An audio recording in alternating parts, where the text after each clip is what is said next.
Hi hello ಎಲ್ರಿಗೂ ನಮಸ್ಕಾರ. Welcome back to my channel. ನಾನು ವಿನೋದ. ಇಲ್ಲಿ ಚಪಾತಿನೂ ಮತ್ತು ಎಗ್ ಬುರ್ಜಿ ಮಾಡ್ತಾ ಇದ್ದೀನಿ ಬೆಳಗಿನ ಟಿಫನ್ಗೆ. ಸಂಜುಗೆ ಚಪಾತಿ ಮತ್ತು ಎಗ್ ಬುರ್ಜಿ ಅಂದರೆ ತುಂಬ ಇಷ್ಟ. ಅಂದರೆ ಎಗ್ ಬುರ್ಜಿ ಅಂದ್ರೇ ಇಷ್ಟಪಡ್ತಾರೆ ನಮ್ಮ ಮನೇಲಿ ಇಬ್ಬರು ಅಷ್ಟೇ, ಕಾವ್ಯ ಮತ್ತು ಸಂಜು. ಆದರೆ ನನಗೆ ಸ್ವಲ್ಪ ಗ್ಯಾಸ್ಟ್ರಿಕ್ ಆಗುತ್ತೆ ತಿಂದರೆ, ಹಂಗಾಗಿ ಎಗ್ ಬುರ್ಜಿ ಜಾಸ್ತಿ ತಿನ್ನೋಕೆ ಹೋಗಲ್ಲ ನಾನು. ಆದರೂ ಅವ್ರಿಗೋಸ್ಕರ ಮಾಡಿದ್ದೀನಲ್ವ, ಅದರಲ್ಲೇ ಒಂದು ಸ್ವಲ್ಪ ತಿನ್ನೋದು, ಏನು ಮಾಡೋಕ್ಕಾಗಲ್ಲ. ಅದಾದಮೇಲೆ ಸ್ವಲ್ಪ ನಿಂಬೆಹಣ್ಣು ಜ್ಯೂಸ್ ಏನಾದರೂ ಕುಡಿದ್ಬಿಡ್ತೀನಿ. ಆವಾಗ ಸ್ವಲ್ಪ ಸವಿಯೋದಂಗೆ ಆಗುತ್ತೆ. ಪೂರ್ತಿ ಸರಿ ಹೋಗಲ್ಲ, ಸ್ವಲ್ಪ ಒಂದು ಮಟ್ಟಕ್ಕೆ ಸರಿ ಹೋಗುತ್ತೆ. ಹಂಗಾಗಿ ಇವಾಗ ಚಪಾತಿ ಹಿಟ್ಟು ಕಲಿಸ್ತಾ ಇದ್ದೀನಿ. ಅದಕ್ಕೆ ಮೈದಾ ಹಿಟ್ಟು ಮತ್ತು ಗೋಧಿ ಹಿಟ್ಟು, ಸ್ವಲ್ಪ ಉಪ್ಪು ಹಾಕಿ, ಅದಕ್ಕೆ ಸ್ವಲ್ಪ ಎಣ್ಣೆ ಹಾಕಿ ಒಂದೇ ಸಲ, ಆಮೇಲೆ ನೀರು ಹಾಕಿ ನೀಟಾಗಿ ಗಟ್ಟಿ ಕಲಿಸ್ಕೊಬೇಕು. ಅಂದರೆ ಮೀಡಿಯಮ್ ಆಗಿ, ತೀರಾ ಗಟ್ಟಿನೂ ಬೇಡ, ತೀರಾ ಮೆತ್ಕೂ ಬೇಡ. ಸಿಕ್ಕಾಬಿಡೆ ಚೆನ್ನಾಗಿ ಬರುತ್ತೆ ಚಪಾತಿ. ಅಂದರೆ ನಾನು ಈ ಚಕ್ಕಿ ಫ್ರೆಶ್ ಗೋಧಿ ಹಿಟ್ಟು ಸಿಗುತ್ತಲ್ಲ, ಅದು ನಾನು ಗೋಧಿ ಹಿಟ್ಟು ಹಾಕೋದು. ಅದರಲ್ಲಂತೂ ತುಂಬ ಚೆನ್ನಾಗಿ ಬರುತ್ತೆ ಚಪಾತಿ. ಮಾತ್ರ ಇನ್ನೂ ತಿನ್ನಬೇಕು ಅನಿಸುತ್ತೆ, ಸಕ್ಕತ್ತಾಗಿರುತ್ತೆ. ಎಷ್ಟು ಮೆತ್ತಗೆ ಬರುತ್ತೆ ಗೊತ್ತಾ, ಸಾಫ್ಟಾಗಿ ಏನೂ ತಿನ್ನಬೇಕು ಅಂತ ಅನ್ನಿಸ್ತಾ ಇರುತ್ತೆ. ಅದಕ್ಕೆ ನಮ್ಮ ಸಂಜು ಯಾವಾಗಲೂ ಚಪಾತಿನೇ ಇಷ್ಟಪಡ್ತಾನೆ. ಮಮ್ಮಿ ಚಪಾತಿ ಮಾಡು ಮಮ್ಮಿ, ಚಪಾತಿ ಮಾಡು ಮಮ್ಮಿ ಅಂತಿರ್ತಾನೆ ಒಂದೊಂದ್ಸಲ. ಆದರೂ ಅವನಿಗೋಸ್ಕರನಾದ್ರೂ ನಾನು ಮಾಡೇ ಮಾಡ್ತೀನಿ. ಈ ಚಪಾತಿ ದೋಸೆ ಮಾಡಿದ್ದಿನ ನಿಜವಾಗ್ಲೂ ನನಗಂತೂ ಅಲ್ಲಿ ನಿಂತ್ಕೊಂಡೆ ಕಾಲು ನೋವು ಬಂದ್ಬಿಡುತ್ತೆ. ಅಡುಗೆ ಮನೇಲಿ ಜಾಸ್ತಿ ಹೊತ್ತು ಈ ತಿಂಡಿ ಮಾಡ್ತೀನಿ ಅಡುಗೆ ಮಾಡ್ತೀನಿ ಅಂತ ನಿಲ್ಲೋದಕ್ಕಾಗಲ್ಲ. ಜಾಸ್ತಿ ಸುಧಾರಿಸ್ಕೊಂಡು ಮಾಡಬೇಕು ನಾನು. ಈ ಸರ್ಜರಿ ಆದಾಗಿಂದಲೂ ಕಾಲು ನೋವು ಬೇರೆ ಸ್ಟಾರ್ಟ್ ಆಗಿಬಿಟ್ಟಿದೆ. ಹಂಗಾಗಿ ಜಾಸ್ತಿ ಹೊತ್ತು ನಿಲ್ಲಲ್ಲ. ಏನಾದರೂ ಕೆಲಸ ಮಾಡಬೇಕು ಅಂತಂದರೆ ನಾನು ಸುಧಾರಿಸ್ಕೊಂಡೇ ಕೆಲಸ ಮಾಡೋದು. ಒಂದೇ ಸಮನೆ ಮಾಡಲ್ಲ. ನನ್ನ ಮಗಳು ಮತ್ತು ಹಸ್ಬೆಂಡ್ ಹೆಲ್ಪ್ ಮಾಡಿದಾಗ ಒಂದೇ ಸಮನೆ ಮಾಡ್ತೀನಿ. ಒಬ್ಬಳೇ ಮಾಡ್ತಿದ್ದಾಗ ಸ್ವಲ್ಪ ಸುಧಾರಿಸ್ಕೊಂಡೇ ಮಾಡೋದು ನಾನು. ಅಷ್ಟು ಸುಸ್ತಾಗುತ್ತೆ ನನಗೆ, ನಿಲ್ಲಕ್ಕಾಗಲ್ಲ ಜಾಸ್ತಿ ಹೊತ್ತು. ಮನುಷ್ಯನಿಗೆ ಸರ್ಜರಿ ಅಂತ ಆದಮೇಲೆ ಪೂರ್ತಿ ವೀಕ್ ಆಗಿಬಿಡ್ತಾರೆ. ನನಗೆ ಅಂತ ಅಲ್ಲ, ಎಲ್ಲರಿಗೂ ಅಷ್ಟೇ. ಯಾರಿಗೇ ಆಗಲಿ ಸರ್ಜರಿ ಆದಮೇಲೆ ಪೂರ್ತಿ ವೀಕ್ ಆಗಿಬಿಡ್ತಾರೆ. ಅವ್ರ ಕೈಲಿ ಕೆಲಸ ಮಾಡೋದಕ್ಕಾಗಲ್ಲ. ಏನೇ ಒಂದು ಕೆಲಸ ಮಾಡೋಕ್ಕೂ ಸುಸ್ತಾಗುತ್ತೆ. ಆಮೇಲೆ ಜಾಸ್ತಿ ಹೊತ್ತು ನಿಲ್ಲಕ್ಕಾಗಲ್ಲ, ಜಾಸ್ತಿ ಹೊತ್ತು ಕೂರೋಕ್ಕೂ ಆಗಲ್ಲ. ಸೊಂಟ ನೋವು, ಯಾಕಂದರೆ ಅನಸ್ತೇಶಿಯ ಕೊಟ್ಟಿರ್ತಾರಲ್ಲ, ಹಂಗಾಗಿ ಬೆನ್ನು ನೋವು ಬರುತ್ತೆ ಜಾಸ್ತಿ ಹೊತ್ತು. ತೀರಾ ಭಾರವಾದ ಕೆಲಸ ಮಾಡೋಕ್ಕಾಗಲ್ಲ, ಘಾಸಿ ಕೆಲಸ ಮಾಡೋಕ್ಕಾಗಲ್ಲ. ಎಷ್ಟೆಲ್ಲ ಎದುರಿಸ್ಬೇಕು ಅಂತಂದರೆ ಸರ್ಜರಿಗಳಾದಮೇಲೆ ನಿಜವಾಗ್ಲೂ ಆ ನೋವಿದೆಯಲ್ಲ, ಯಾರಿಗೂ ಬೇಡ ಅಂತ ಅನಿಸುತ್ತೆ ಒಂದೊಂದ್ಸಲ. ಈಗಾಗಲೇ ಸರ್ಜರಿಗಳಾಗಿ ಅನುಭವಿಸ್ತಿರೋರಿಗೆ ಗೊತ್ತು.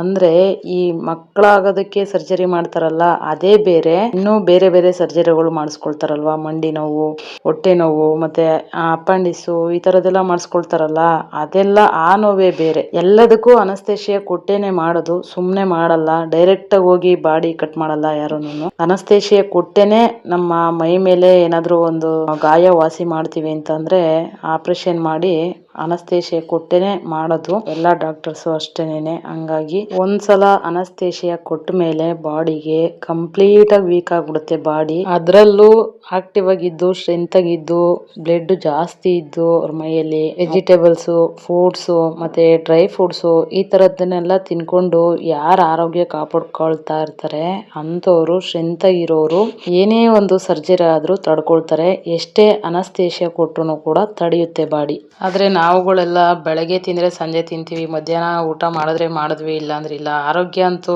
ಚೆನ್ನಾಗಿ ಕಾಪಾಡ್ಕೊಳ್ಳೋದು ಗೊತ್ತು, ಆದರೂ ಮಾಡ್ಕೊಂಡು ತಿನ್ನಕ್ಕೆ ಯಾರಪ್ಪ ಅಂತ ಅನಿಸುತ್ತೆ ಬಾಡಿ. ಕೆಲಸ ಮಾಡೋದು ಅಸಾಧ್ಯ, ಮತ್ತೆ ಮಾಡ್ಕೊಂಡು ತಿನ್ನೋಕ್ಕಾಗಲ್ಲ, ಸುಸ್ತಾಗ್ತಾ ಇರತ್ತೆ. ಯಾವುದೇ ಒಂದು ಕೆಲಸ ಮಾಡೋದಕ್ಕಾಗಲಿ, ಏನೇ ಒಂದು ಫುಡ್ಡನ್ನು ಮಾಡ್ಕೊಂಡು ತಿನ್ನೋದಕ್ಕಾಗಲಿ, ನಾವು ಆರೋಗ್ಯವಾಗಿ ಇರೋದಕ್ಕಾಗಲಿ ನಮ್ಮ ಬಾಡಿ ನಮಗೆ ಸಪೋರ್ಟ್ ಮಾಡಬೇಕು. ನಾವು ಸ್ಟ್ರೆಂತ್ ಆಗಿರಬೇಕು, ಮತ್ತು ಎನರ್ಜಿ ಇರಬೇಕು ನಮಗೆ. ಆವಾಗಲೇ ನಾವು ಏನು ಮಾಡೋದಕ್ಕೂ ಸಾಧ್ಯ. ಎನರ್ಜಿ ಬೇಕು ಅಂತಂದರೆ ಫ್ರೂಟ್ಸು ಮತ್ತು ವೆಜಿಟೇಬಲ್ಸು, ಮಾಮೂಲಿ ನಾವು ನೀರಿನ ಪದಾರ್ಥಗಳು ಜಾಸ್ತಿ ತಿನ್ನಬೇಕು. ಎಗ್ಗು ತಿನ್ಬೇಕಂತೆ, ಅಂದರೆ ಎಗ್ಗು ಬೇಯಿಸ್ಬಿಟ್ಟು ಬಾಯ್ಲ್ ಮಾಡ್ಬಿಟ್ಟು, ಅಂದರೆ ವೈಟ್ ಬರುತ್ತಲ್ಲ ಅದನ್ನು ತಿನ್ಬೇಕಂತೆ, ಮಕ್ಳಿಗೂ ಕೊಡ್ಬೇಕಂತೆ. ಹಂಗಾಗಿ ನನಗೆ ಎಗ್ ಕಂಡ್ರೆ ಇಷ್ಟನೇ ಆಗಲ್ಲ ನನಗೆ. ಒಂದೊಂದ್ಸಲ ಮಕ್ಳಿಗೆ ಬೇಕಾದ್ರೆ ಮಾಡ್ಕೊಡ್ತೀನಿ, ಅದರಲ್ಲೂ ಅವ್ರು ಬೇಯಿಸಿರೋ ತಿನ್ನಲ್ಲ, ಎಗ್ ಬುರ್ಜಿ ತಿಂತಾರೆ. ಎಗ್ಗು ಕೊಡ್ಬೇಕಂತೆ ಡೈಲಿ ಒಂದೊಂದು. ಹಸಿ ಮೊಟ್ಟೆನೆ ಕುಡಿದ್ಬಿಡ್ತಾರೆ ಕೆಲವೊಬ್ರು, ನಮ್ಗಳಿಗಾಗಲ್ಲ ಅದು. ಏನೋ ಎಗ್ ಕಂಡ್ರೇನೆ ಆಗಲ್ಲ. ಮಕ್ಳಿಗೆ ಬೇಕಾದ್ರೆ ಮಾಡ್ಕೊಡ್ತೀನಿ ನಾನು, ನನಗೆ ಅಂತಂದರೆ ಆಗಲ್ಲ. ಆದರೂ ಬಲವಂತಕ್ಕೆ ಸ್ವಲ್ಪ ಎಗ್ ಬುರ್ಜಿ ಮಾಡಿದ್ರೆ ಮಾತ್ರ ತಿಂತೀನಿ. ಇಲ್ಲಾಂದರೆ ಮೊಟ್ಟೆ ಆಮ್ಲೆಟ್ ಮಾಡ್ತಾರಲ್ಲ ಅದನ್ನು ತಿಂತೀನಿ ಅಷ್ಟೇ. ಅದನ್ನು ಮಾಡ್ತೀನಿ ನಾನು, ಮತ್ತು ಎಗ್ ಬುರ್ಜಿ ಮಾಡ್ತೀನಿ. ಬೇಯಿಸಿ ಮಾತ್ರ ಯಾವತ್ತೂ ತಿಂದಿಲ್ಲ, ಮಕ್ಳಿಗೂ ಕೊಟ್ಟಿಲ್ಲ. ಮಕ್ಕಳು ಬೇಯಿಸಿರೋದು ಇಷ್ಟಪಡಲ್ಲ. ಎಗ್ ಬುರ್ಜಿ ಅಥವಾ ಈ ಆಮ್ಲೆಟ್ ಹಾಕ್ತೀವಲ್ಲ ಅದನ್ನೇ ಇಷ್ಟಪಡ್ತಾರೆ ಜಾಸ್ತಿ. ಇದನ್ನೇ ಮಾಡಿರೋದು, ಯಾವತ್ತೂ ಬೇಯಿಸಿಲ್ಲ.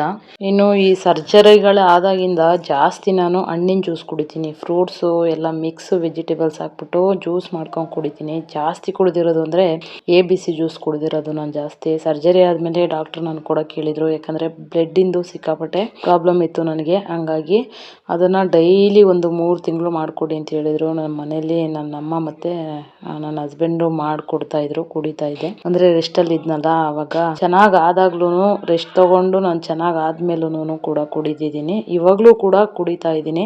ತರಿಸಿಟ್ಟಿದ್ದೀನಿ, ಅದನ್ನು ಕೂಡ ಮಾಡ್ಕೊಂಡು ಕುಡಿಬೇಕು ಬೆಳಗ್ಗೆ ಟೈಮು. ಹಿಂಗೂ ನನಗೆ ಮಾಡ್ಕೋಬೇಕಲ್ಲ, ಅದೇ ನೆಪದಲ್ಲಿ ನನ್ನ ಮಕ್ಳಿಗೂ ಕೊಡೋಣ ಅಂತ ಅಂದ್ಬಿಟ್ಟು ತರಿಸಿಟ್ಟಿದ್ದೀನಿ. ಅವಳು ಯಾಕೋ ಬೆನ್ನು ನೋವು, ಕೂತ್ಕೊಳ್ಳೋಕ್ಕಾಗಲ್ಲ ಮಮ್ಮಿ, 5:30 ತನಕ ಕೂತ್ಕೊಬೇಕು, ಯಾರು ಕೂತ್ಕೊಳ್ತಾರೆ ಕಾಲೇಜಲ್ಲಿ ಅಂತಿರ್ತಾಳೆ ಒಂದೊಂದ್ಸಲ. ಅದಕ್ಕೆ ಸ್ವಲ್ಪ ಫ್ರೂಟ್ಸ್ ಎಲ್ಲ ಕೊಡೋಣ ಅಂತ ಅಂದ್ಬಿಟ್ಟು ತರಿಸಿಟ್ಟಿದ್ದೀನಿ. ಅವಳು ಸರಿಯಾಗಿ ಊಟ ತಿನ್ನಲ್ಲ. ಇನ್ನು ನನ್ನ ಮಗ ಆದರೆ ಅವನು ಹೊಟ್ಟೆ ಶೂ ತಡೆಯೆಲ್ಲ ತಿಂದ್ಬಿಡ್ತಾನೆ, ಏನು ಕೊಟ್ಟರು ಪರವಾಗಿಲ್ಲ ತಿಂತಾನೆ. ಇವಳು ನಮ್ಮ ಕಾವ್ಯ ಎಲ್ಲ ರುಚಿ ನೋಡ್ತಾಳೆ, ಊಟ ತಿನ್ನಲ್ಲ ಸರಿಯಾಗಿ. ಅದಕ್ಕೆ ಅವಳಿಗೆ ಈಗಾಗಲೇ ಕೈ ಕಾಲು ನೋವು, ಬೆನ್ನು ನೋವು ಎಲ್ಲ ಬರ್ತಾ ಇರುತ್ತೆ. ಮಕ್ಕಳಿಗೆ ಆ ಥರ ಎಲ್ಲ ಬರಬಾರ್ದು. ಇತ್ತೀಚೆಗಂತೂ ಎಷ್ಟು ಬೈದರೂ ತಿನ್ನಲ್ಲ ಅವಳು. ಮೊದಲೆಲ್ಲ ಸ್ಕೂಲಲ್ಲಿ ತಿನ್ನಿಸ್ತಾ ಇದ್ರು, ನಾವು ಮನೆಗಳಲ್ಲಿ ತಿನ್ನಿಸ್ದೇ ಹೋದ್ರು ಪರವಾಗಿಲ್ಲ, ಸ್ಕೂಲಲ್ಲಿ ಸ್ಟ್ರಿಕ್ಟ್ ಮಾಡಿದ್ರು ತಿನ್ನಲೇಬೇಕು ಅಂತ. ಅಲ್ಲಿ ತಿನ್ಕೊಂಬರೋರು, ನೀರು ಕುಡ್ಕೊಂಬರೋರು ಚೆನ್ನಾಗಿ. ಒಂದು ಬಾಟ್ಲ್ ನೀರು ಇಷ್ಟು ನೀರು ಕುಡಿಬೇಕು ಅಂದರೆ ಅಷ್ಟು ನೀರು ಕುಡ್ಕೊಂಬರೋರು. ಈಗ ಸ್ಕೂಲ್ ಬಿಟ್ಟು ಕಾಲೇಜ್ಗೆ ಹೊರಟ್ಬಿಟ್ರಲ್ಲ, ಏನೋ ಒಂಥರ ಕೊಂಬಂದಂಗೆ ಆಗ್ಬಿಟ್ಟಿದೆ ಅವ್ರಿಗೆ. ಹಂಗಾಗಿ ಅವರು ನೀರು ಕುಡಿಯಲ್ಲ, ಊಟನೂ ಮಾಡಲ್ಲ. ಏನೋ ಒಂಥರ ಅವ್ರಿಗೆ ಇವಾಗ ಕೋತಿ ಕೈ ಗುರ್ಗಂಜಿ ಸಿಕ್ತಂಗೆ ಆಗ್ಬಿಟ್ಟಿದೆ ಇವಾಗ ಕಾಲೇಜಿಗೆ ಬಂದಿರೋದಕ್ಕೆ. ಊಟದ ಮೇಲೆ ಜ್ಞಾನನೇ ಇಲ್ಲ. ಹೊರಗಡೆ ಏನಾದರೂ ಹೋದರೆ ಫ್ರೆಂಡ್ಗಳ ಜೊತೆಲಿ ಈ ಚಾಕ್ಲೇಟು, ಐಸ್ ಕ್ರೀಮು ಈ ಥರದ್ದು ಬರುತ್ತಲ್ಲ, ಆಮೇಲೆ ಗೋಬಿ, ಪಾನಿಪುರಿ ಈ ಥರದ್ದಾದರೆ ಚೆನ್ನಾಗಿ ತಿನ್ಕೊಂಬರ್ತಾಳೆ. ಈ ಮನೆ ಫುಡ್ಡು ಅಂತಂದರೆ ಮುದ್ದೆ ಸಾಂಬಾರು ಮತ್ತು ರೈಸು ಮನೆಯಲ್ಲಿ ಏನೇ ಮಾಡಲಿ ತಿನ್ನಲ್ಲ. ಪಲಾವು, ಟೊಮೊಟೊ ಬಾತು ಸ್ವಲ್ಪ ತಿಂತಾಳೆ. ಬರೀ ಇದನ್ನೇ ತಿನ್ಕೊಂಡು ಕಾಲ ಕಳೆದ್ರೆ ಹೆಲ್ದಿ ಫುಡ್ ತಿನ್ನೋದು ಯಾವಾಗಲ್ವಾ? ಹೆಲ್ದಿ ಫುಡ್ ತಿಂದು ಆರೋಗ್ಯ ಕಾಪಾಡ್ಕೊಳ್ಬೇಕು ಅಂತ ಹೇಳ್ತಾನೆ ಇರ್ತೀನಿ, ಅವಳಿಗೆ ಕೇಳಲ್ಲ. ಹೋಗತ್ತ ಏನಾದರೂ ತಿನ್ಕೋ, ನಿನ್ನಾಣೆ ಬರ, ನಿನಗೆ ಬಿಟ್ಟಿದ್ದು ನಿನಗೆ ಸೇರಿದ್ದು ಅಂತ ಬಿಟ್ಟಾಕ್ಬಿಟ್ಟಿದ್ದೀನಿ. ಏನು ಕೇಳ್ತಾಳೋ ಅದನ್ನು ಮಾಡ್ಕೊಡ್ತೀನಿ ಅಂದರೆ ವೆರೈಟಿ ನಾನು ಮಾಡಲ್ಲ. ಆಯಿಲ್ ಫುಡ್ ಮಾಡಲ್ಲ. ಎಷ್ಟು ಬೇಕೋ ಅಷ್ಟೇ ನಾನು ಮಾಡೋದು. ಯಾವ್ದು ತಿನ್ನಬೇಕೋ ಅದನ್ನೇ ತಿನ್ನೋದು. ಜಾಸ್ತಿ ನಮ್ಮ ಮನೇಲಿ ಮುದ್ದೆ ಸಾರು ಮಾಡ್ತೀನಿ, ಚಪಾತಿ ಐಟಮ್ ಮಾಡ್ತೀನಿ, ದೋಸೆ ಐಟಮ್ ಮಾಡ್ತೀನಿ ಅಷ್ಟೇನೆ. ಬಿಟ್ಟರೆ ಇಡ್ಲಿನೂ ಮಾಡ್ತೀನಿ.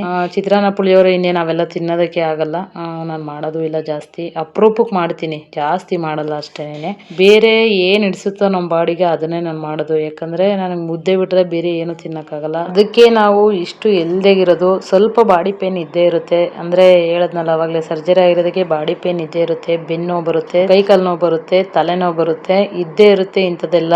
ಇನ್ನೂ ದೊಡ್ಡ ಕಾಯಿಲೆಗಳು BP, ಶುಗರು ಅಂಥದ್ದೆಲ್ಲ ಏನು ಬಂದಿಲ್ಲ. ದೇವ್ರ ದಯದಿಂದ ಬರೋದು ಬೇಡ, ಅದನ್ನೇ ಕೇಳ್ಕೊಳ್ಳೋದು ನಾವು ದೇವ್ರ ಹತ್ರ. ನಮ್ಗೆ ಆರೋಗ್ಯ ಕೊಡಪ್ಪ ಅಂತ ನಾನು ದೇವ್ರ ಹತ್ರ ದಿನ ಬೆಳಿಗ್ಗೆ ಆದರೆ ಬೇಡ್ತೀನಿ. ನನಗೆ ಫಸ್ಟು ಆರೋಗ್ಯ ಮುಖ್ಯ, ಅದೇ ನನಗೆ ಇಂಪಾರ್ಟೆಂಟು. ಆರೋಗ್ಯನೇ ಚೆನ್ನಾಗಿ ಕೊಟ್ಟಿಲ್ಲ ಅಂದರೆ ನಾವೇನು ಮಾಡೋದಕ್ಕೆ ಸಾಧ್ಯ? ಆರೋಗ್ಯ ಒಂದು ಚೆನ್ನಾಗಿತ್ತು ಅಂದರೆ ಏನು ಬೇಕಾದ್ರೂ ಸಾಧನೆ ಮಾಡ್ಬೋದು, ಎಷ್ಟು ಬೇಕಾದರೂ ಸಂಪಾದನೆ ಮಾಡ್ಬೋದು, ಕೋಟಿಗಟ್ಟಲೆ ದುಡಿಬೋದು, ಏನು ಬೇಕಾದ್ರೂ ಮಾಡ್ಬೋದು. ಆರೋಗ್ಯನೇ ಇಲ್ಲಾಂದರೆ ಏನು ಮಾಡೋಕ್ಕೆ ಸಾಧ್ಯ ಅಲ್ವಾ? ಹಂಗಾಗಿ ನಾನು ಫಸ್ಟು ಆರೋಗ್ಯ ಕೊಡಪ್ಪ ನಮ್ಮೆಲ್ರಿಗೂ ಅಂತ ಬೇಡ್ಕೊಳ್ಳೋದು. ಎಷ್ಟೊಂದು ಜನನ ಪ್ರಪಂಚದ ಮೇಲೆ ನೋಡ್ತಾ ಇದ್ದೀವಿ, ಕೋಟಿಗಟ್ಟಲೆ ದುಡ್ಡು ಇಟ್ಕೊಂಡಿರ್ತಾರೆ, ಬಂಗ್ಲೆ ಇಟ್ಕೊಂಡಿರ್ತಾರೆ, ಆದರೆ ಆರೋಗ್ಯನೇ ಚೆನ್ನಾಗಿರಲ್ಲ. ದುಡ್ಡಿದ್ರೂ ಆ ಜೀವನ ಉಳಿಸ್ಕೊಳಕ್ಕಾಗದೇ ಇರೋ ಪರಿಸ್ಥಿತಿಲಿ ಇರ್ತಾರೆ. ಅಂಥ ಸಿಚುಯೇಷನಲ್ಲಿ ಇರೋರು ಕೂಡ ತುಂಬ ಜನ ನೋಡಿದ್ದೀನಿ ನಾನು. ಅದೆಲ್ಲ ನೋಡಿದ್ರೆ ಬೆಟರಪ್ಪ ಅಂತ ಅನಿಸುತ್ತೆ. ಹೆಂಗೋ ನಮಗೆ ತಕ್ಕ ಮಟ್ಟಿಗಾದರೂ ಮಾಡ್ಕೊಂಡು ತಿನ್ನೋ ಮಟ್ಟಕ್ಕಾದರೂ ನಮಗೆ ಆರೋಗ್ಯ ಚೆನ್ನಾಗಿ ಕೊಟ್ಟಿದ್ದಾನೆ. ನಮ್ಮ ಕೆಲಸ ನಾವು ಮಾಡ್ಕೊಳ್ಳೋ ಅಷ್ಟಾದರೂ ಆರೋಗ್ಯ ಚೆನ್ನಾಗಿ ಕೊಟ್ಟಿದ್ದಾನೆ ಅಂತ ಖುಷಿ ಪಡ್ಬೇಕಷ್ಟೇ. ಇನ್ನು ನಮ್ಮ ಕಾವ್ಯ ಹೆಲ್ಪ್ ಮಾಡ್ತಾ ಇದ್ದಾಳೆ ಇಲ್ಲಿ ಚಪಾತಿ ಮಾಡಿ ಎಗ್ ಬುರ್ಜಿ ಮಾಡೋದಕ್ಕೆ. ಅವಳು ಹೆಲ್ಪಿಂಗ್ ಇದ್ದಿದ್ದಕ್ಕೆ ಇವತ್ತು ಇಷ್ಟೊತ್ತು ನಿಂತ್ಕೊಂಡು ಚಪಾತಿ ಮಾಡ್ತಾ ಇದ್ದೀನಿ ಅಷ್ಟೇ. ಯಾರಾದರೂ ಒಬ್ಬರು ಹೆಲ್ಪ್ಗೆ ಇರಲೇಬೇಕು ಚಪಾತಿ ದೋಸೆ ಮಾಡಬೇಕಾದ್ರೆ ನನಗೆ. ಇಲ್ಲಾಂದರೆ ತುಂಬ ಲೇಟ್ ಆಗುತ್ತೆ, ಆಮೇಲೆ ನಿಂತ್ಕೊಳ್ಳೋಕ್ಕಾಗಲ್ಲ. ಹಂಗಾಗಿ ಅವಳು ಹೆಲ್ಪ್ ಮಾಡ್ತಾ ಇದ್ದಾಳೆ ಇವತ್ತು. ಹೆಂಗೋ ಪರವಾಗಿಲ್ಲ, ದೇವರು ಒಳ್ಳೆ ಜ್ಞಾನ ಕೊಟ್ಟಿದ್ದಾನೆ. ಹೆಲ್ಪ್ ಮಾಡಬೇಕು ಅಂತ ಅನ್ನಿಸ್ತೇನೋ ಅವಳಿಗೆ, ಹಂಗಾಗಿ ಬಂದು ಹೆಲ್ಪ್ ಮಾಡ್ತಾ ಇದ್ದಾಳೆ. ಇದೇ ಬುದ್ಧಿ ಕೊಡಲಿ ನನ್ನ ಮಗಳಿಗೆ ಅಂತ ಕೇಳ್ಕೊಳ್ತೀನಿ. ಕೆಲವೊಂದ್ಸಲ ಹೇಳ್ಸ್ಕೊಳ್ಳೋದೇ ಇಲ್ಲ, ಅವಳೇ ನಾನೇ ಮಾಡ್ತೀನಿ ಮಮ್ಮಿ ಅಂತಾಳೆ. ಒಂದೊಂದ್ಸಲ ಅದು ಏನಾಗುತ್ತೋ, ಕರೆದ್ರೂ ಒಂದೊಂದ್ಸಲ ಎದ್ದು ಬರಲ್ಲ, ಸುಮ್ಮನೆ ಕೂತಿದ್ರು ಎದ್ದು ಬರಲ್ಲ ಒಂದೊಂದ್ಸಲ. ಅಷ್ಟು ಕೇಳಿಸ್ಕೊಳ್ದಂಗೆ ಕೂತಿರ್ತಾಳೆ ಒಂದೊಂದ್ಸಲ. ಆಮೇಲೆ ನಾನು ಜಾಸ್ತಿ ಫೋರ್ಸ್ ಮಾಡೋಕ್ಕೆ ಹೋಗಲ್ಲ, ನಾನು ಎಷ್ಟಾಗುತ್ತೋ ಅಷ್ಟು ನನ್ನ ಕೆಲಸ ನಾನು ಮಾಡ್ಕೊಳ್ತೀನಿ. ಕೆಲಸ ಓಡಾಡ್ಕೊಂಡು ಮಾಡುವುದಷ್ಟೇ, ಒಂದೇ ಹತ್ರ ನಿಂತ್ಕೊಳ್ಳೋಕ್ಕಾಗಲ್ಲ, ಸುಸ್ತಾಗ್ತಾ ಇರುತ್ತೆ. ಸುಧಾರಿಸ್ಕೊಂಡು ನಿಂತ್ಕೊಂಡು ಮಾಡಬೇಕಾಗುತ್ತೆ. ಓಡಾಡ್ಕೊಂಡು ಎಷ್ಟನ ಕೆಲಸ ಮಾಡು, ಏನು ಆಯಾಸ ಅಂತಲೇ ಅನ್ಸಲ್ಲ, ಹಂಗಾಗುತ್ತೆ ನನಗೆ. ಎಲ್ಲರಿಗೂ ಅಷ್ಟೇ, ನನಗೆ ಅಂತಲ್ಲ ಎಲ್ಲರಿಗೂ ಅಷ್ಟೇ. ಈ 40 ವರ್ಷ ದಾಟದ್ಮೇಲೆ ಒಂದಲ್ಲ ಒಂದು ಹೆಲ್ತ್ ಇಶ್ಯೂಸ್ ಇದ್ದೇ ಇರ್ತದೆ, ನೋವುಗಳು ಅಷ್ಟೇ. ಅದರಲ್ಲೂ ದೊಡ್ಡ ಕಾಯಿಲೆಗಳು ಬಂದವ್ರಂತೂ ಹೆಂಗೆ ತಡ್ಕೊಳ್ತಾರೋ ಗೊತ್ತಿಲ್ಲ.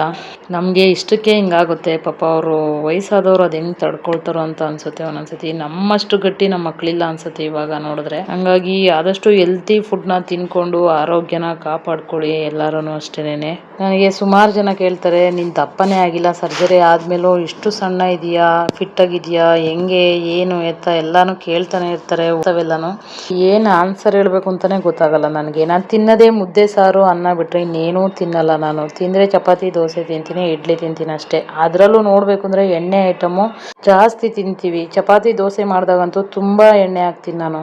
ಅದು ಸ್ವಲ್ಪ ಎಣ್ಣೆ ಹಾಕಿ ಕೊಡಲ್ಲ, ಜಾಸ್ತಿ ಎಣ್ಣೆ ಹಾಕಿ ಕೊಡ್ತೀನಿ ನಾನು. ಕೆಲವರು ಎಣ್ಣೆನ ಅವಾಯ್ಡ್ ಮಾಡ್ತಾರೆ, ದಪ್ಪ ಇದೀವಿ, ಸಣ್ಣ ಆಗಬೇಕು, ಆಯಿಲ್ ಫುಡ್ ತಿನ್ನಬಾರ್ದು, ಅದು ತಿನ್ನಬಾರ್ದು, ಇದು ತಿನ್ನಬಾರ್ದು ಅಂತ ಅಂದ್ಬಿಟ್ಟು ನಾನು ಆದರೆ ಎಣ್ಣೆನೇ ಜಾಸ್ತಿ ಹಾಕ್ತೀನಿ. ಎಲ್ಲದಕ್ಕೂ ಎಣ್ಣೆ ಮುಂದಿರುತ್ತೆ ನಮ್ಮ ಮನೇಲಿ, ಆದರೂ ನಾವು ದಪ್ಪ ಆಗಿಲ್ಲ. ಬರೀ ಮುದ್ದೆ ಸಾರು ಅನ್ನ ತಿನ್ಕೊಂಡು ಮೇಂಟೈನ್ ಮಾಡ್ಕೊಂಡು ಬಂದ್ಬಿಟ್ರೆ ನಿಜವಾಗ್ಲೂ ಬಾಡಿ ಎಷ್ಟು ಚೆನ್ನಾಗಿ ಫಿಟ್ಟಾಗಿ ಆರೋಗ್ಯವಾಗಿರುತ್ತೆ ಗೊತ್ತಾ. ನಾನಂತೂ ಅದನ್ನೇ ಮೇಂಟೈನ್ ಮಾಡೋದು. ನನ್ನ ಹೆಲ್ತ್ ಸೀಕ್ರೆಟು ಎಂಥದ್ದು ಇಲ್ಲ.